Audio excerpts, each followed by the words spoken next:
안녕하십니까, 롬박스터디 박아로입니다. 오늘은 서해 의경, 쌤이 이렇게 했잖아. 합격한 우리 박태민인 학생을 모셔왔습니다. 자기소개 부탁드리겠습니다. 저는 이번에 하반기 3차 시험에서 서해 의경 항해로 합격한 박태민이라고 합니다. 공부한 지 1년 반 정도, 네. 오프라인 2번 다닌 케이스고요. 3년도에 필기 15개 틀렸는데 아쉽게 3명밖에 안 뽑아가지고 필기는 안 됐지만 올해는 11개 틀려가지고 문 닫고 이렇게 합격을 해가지고 필기하고 체력까지 했을 때는 전체 중에 3명 뽑는데 한 6등에서 7등 정도 했다가 면접에서 뒤집은 케이스가 되겠습니다. 그래서 오늘 이번 영상에서는 제가 궁금한 것들을 한번 파헤쳐 보도록 하겠습니다. 첫 번째, 지금 어리단 말이에요. 어려요. 25살에 이제 이렇게 최종 합격을 하셨는데 시험 준비를 시작한 거는 24살인가요? 23살부터 대학교는 갔나요? 지금 1학년 상태로 휴학 그러면 1학년 하고 전체 1학기만 했습니다. 1학년 1학기만 하고 휴학하고 군대를 의경으로 갔어요. 그러면 해경의 꿈은 언제부터 갖게 됐어요? 해양대 해양경찰 학부 진학했었어가지고 해경 가셨구나. 네. 네. 그때부터 생각하고 의경이 이미 해경을 하려고 의경을 갔어요. 의무경찰 하면서 참 이건 좋았다 하는 거 있었어요? 일이 엄청 힘들진 않다. 적당히 힘들다? 네. 적당히는 뭐가 힘들었어요? 수리 갔을 때 한여름에 가는 거니까 저는 애초에 다 같이 땀 흘리는 것도 좀 좋아하는 편이라서 그래서 와보니까 이 직원들끼리 좀 이렇게 끈끈하게 뭐 일하는 모습이 되게 좋았다. 그러면 분위기를 반했나 보네. 네. 해양경찰 준비하시는 만약에 준비생이 있다면 해경 이러이러한 부분들이 장점인 것 같다. 월급 얘기 들으면 적지 않다. 공무원 치고 그죠? 월급이 많은 편이다. 깜짝 놀랄 만한 액수도 들어본 적 있어요? 환경인데 이 정도 오. 한다고 월급을 측정하는 그 한 달 안에 출동이 좀 모여서 걸려 있으면 한 300 후반 받았던 걸로 기억. 함정 탔을 때 네. 그랬구나. 월급도 많고 직원 네. 분위기도 좋고. 그래서 이제 의무경찰 갔다 와서 해경해야 되겠다 라고 생각하고 전역한 다음에 근데 여러 학원들이 있었을 거 아니냐고요. 그죠? 그렇죠. 그 중에 왜 롬박스를 선택하셨어요? 같은 동기였던 형이 여기를 다녀서 합격을 했었어가지고 막상 와보니까 어땠어요? 그래도 공부를 많이 안 하시는 분들은 울타리 안에서 음. 공부를 한다는 게 제일 큰 장점인 것 같아요. 저도 혼자 있으면 친구 만나는 거 좋아하고 유튜브 볼 수밖에 없잖아요. 근데 그런 게 좀 제한이 된다는 게 공부할 때 제일 큰 장점인 것 같아요. 혼자 안 되면 그냥 울타리 안으로 들어와라. 저는 그 울타리만 있으면 음. 제일 열심히 할 자신이 있는데 음. 그 울타리 없으면 별로 자신이 아하. 있었어가지고 이게 이제 장독립적인 성향과 장의존적인 성향의 학습자가 있다 그래요. 어느 그 필드에 놓였을 때 본인의 성과를 더 잘 낼 수 있냐 했을 때 아까 말한 울타리가 장의존적인 사람들은 그렇게 갔을 때 자기 성과를 내고 또 반대로 인강으로 하신 분들도 있어요. 독립적인 분들은 또 그렇게 내놨을 때 또 열심히 하는 분들이 있죠. 그거는 자기 성향 따라서 인강으로 하든지 나는 좀 의존적이고 나는 함께 했을 때 잘 되는데 그러면 오프라인이 오는 거죠. 그러니까 이게 약간 인강과 오프라인이 뭐 꼭 인강 들으면 안 된다. 뭐 오프라인 꼭 학교 이러지는 않아요. 안 되면 오라는 거지. 안 되면. 학원 여러 가지 있잖아요. 시스템들이. 혹시 이런 분들이면은 추천한다. 남들이 공부하는 걸 다 지켜볼 수 있으니까 음. 제가 어느 정도로 열심히 하는지 음. 제 눈으로도 보여요, 스스로. 그래서 약간 승부욕 강하신 분들 있으면 오면 열심히 할 수밖에 없게 됩니다. 학원 내에 이제 공부하는 분위기 보면 그래, 저 사람 저렇게 하는데 나도 해야지 라는 그런 생각. 아무래도 스터디 카페에서 혼자 공부하는 사람들 보면은 실제로 내 경쟁 상대는 아니잖아요. 그래서 그런 부분 때문에 와닿는 게 좀 적은데 여기서는 해경만 준비하는 사람들 모였으니까 경쟁 상대를 보면서 더 열심히 할 수 있는 부분도 있다. 좋아요. 이렇게 해서 이제 필기를 11개를 틀렸는데 처음 공부하는 분들한테 이제 다시 시작한다면 이런 부분들은 안 했을 것 같다. 내가 겪은 시행착오가 있을까요? 저는 일단 시험 한 달 전까지는 4개월을 준비한다고 치면 4개월이지만 저는 그 한 달이 제일 중요하다고 생각해요. 3개월은 강으로 가고 한 달은 매우 강으로 가고 마지막 한 달을 열심히 한다. 어떤 차이가 있는데요? 총 4개월 학원 다니면서 3개월 동안은 저보다 열심히 하시는 분들이 많았어요. 근데 저는 마지막 한 달은 저보다 열심히 한다고 생각하는 사람이 없었거든요. 그럼 이 열심히 한다는 기준이 뭐예요? 일단 오래 앉아 있어야겠죠.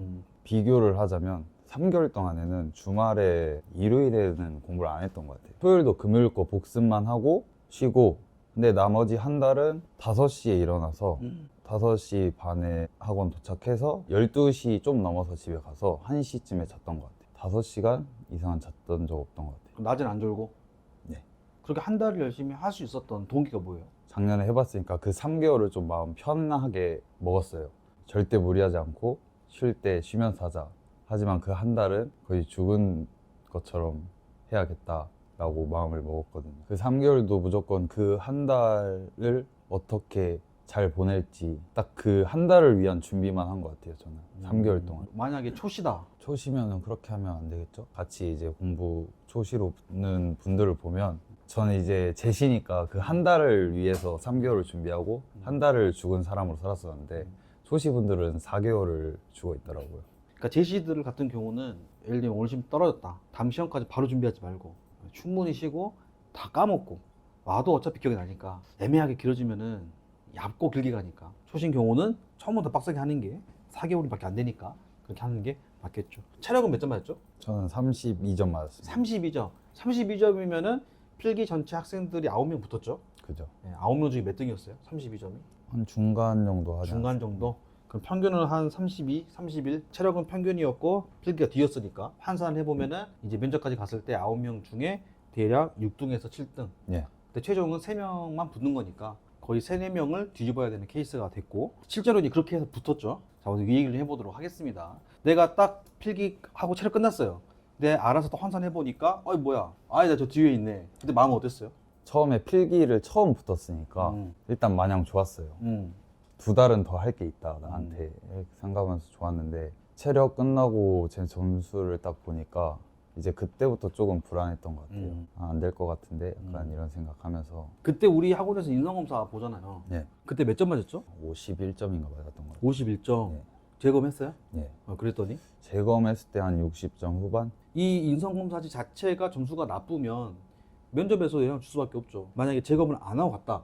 그러면 점수를 높게 받을 수 없었을 거예요. 근데 재검을 하고 그 느낌을 알았다는 거지. 아, 이런 식으로 체크를 해야 점수가 높게 나오는구나. 분명히 정보 후가 차이가 있었겠죠. 뭘 변화를 줬어요? 컨셉을 잡았다. 처음 봤을 때는 완전히 그냥 내키는 대로 친구에 대한 질문이 있어도 질문마다 친분에 따라 답이 달라지니까 정말 친한 친구면 맞는 것 같은데 살짝 덜 친하면 아닌 것 같고 이런 거에 계속 오락가락 하면서 답안지를 체크했는데 두 번째 할 때는 그냥 그 기준을 확실히 정했던 것 같아요. 뭐 친구에 대한 질문이 나오면 나랑 가장 친한 친구로 모두 기준을 맞춰 놓는다. 약간 그런 식으로. 제일 좋은 거는 과거, 현재, 미래 시점 중에서 평균을 잡는 게 중요하고 아까 말한 친구 중에서도 평균 기준인 건데 예를 들면 친한 친구라 그랬는데 친한 친구 예를 들면 1명, 안 친한 친구 1명, 또 아니면 이제 막 친해지려고 하는 친구 1명 이렇게 3명을 두고 약간 그 중간에서의 기준을 잡으면 게 사실 제일 좋긴 하죠. 아마 인성검사 보는 사람들 중에서 아까 세민이가 어떤 거는 또 기준이 왔다 갔다 하니까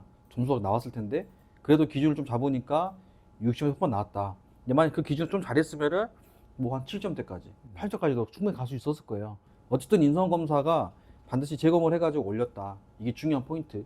나중에 여러분 중에도 혹시나 인성검사를 보게 된다면 점수가 50점대다. 그럼 무조건 다시 하셔야 돼요.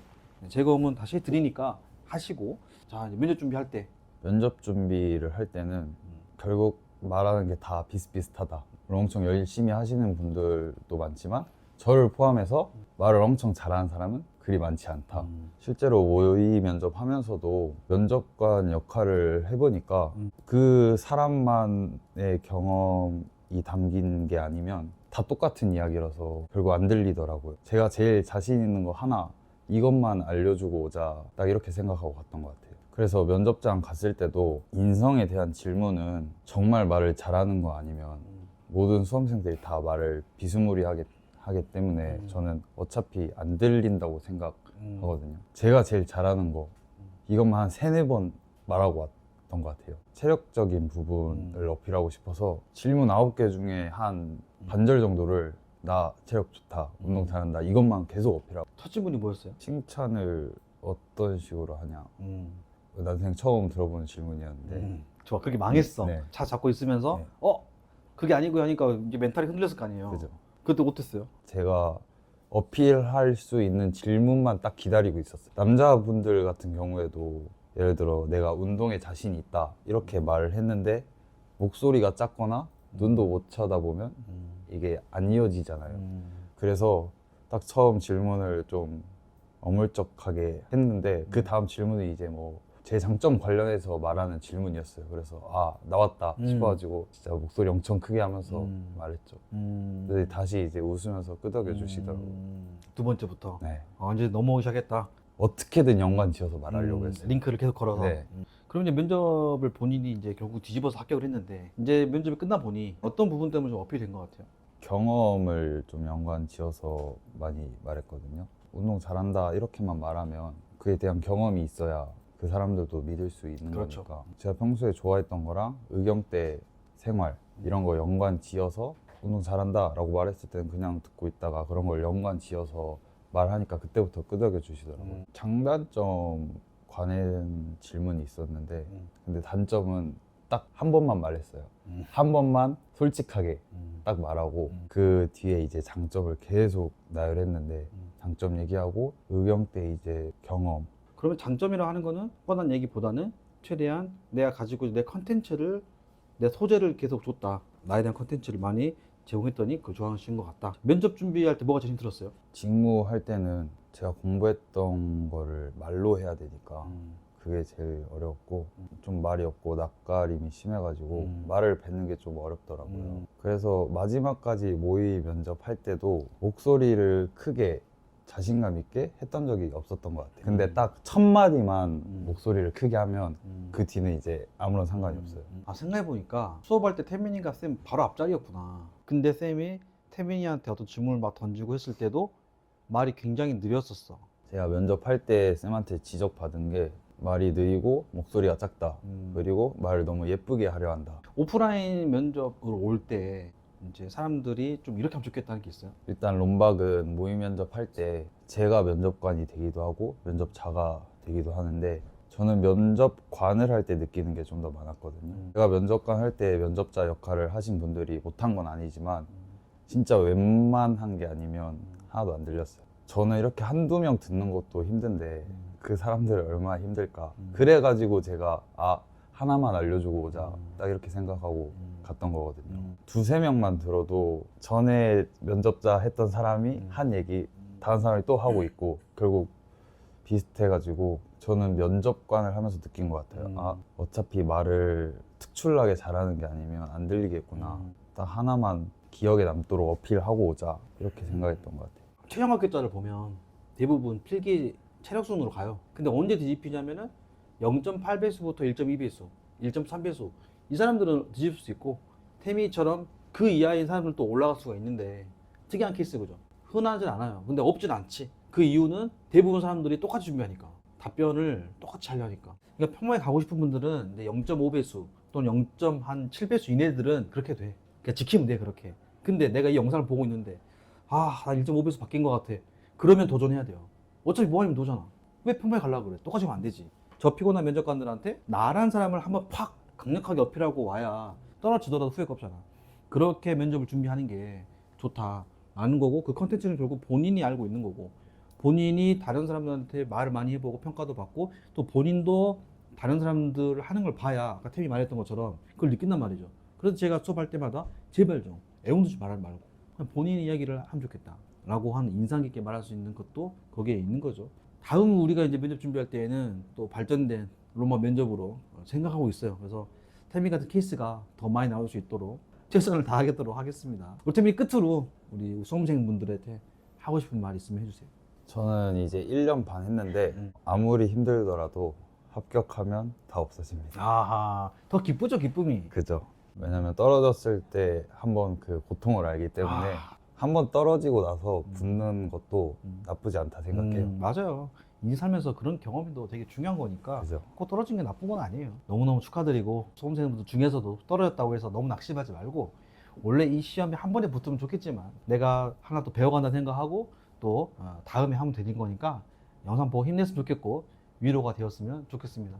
자, 이상 오늘 태민이 영상 마치고 또 다음 면접자 향해서 가도록 하겠습니다. 수고하셨습니다.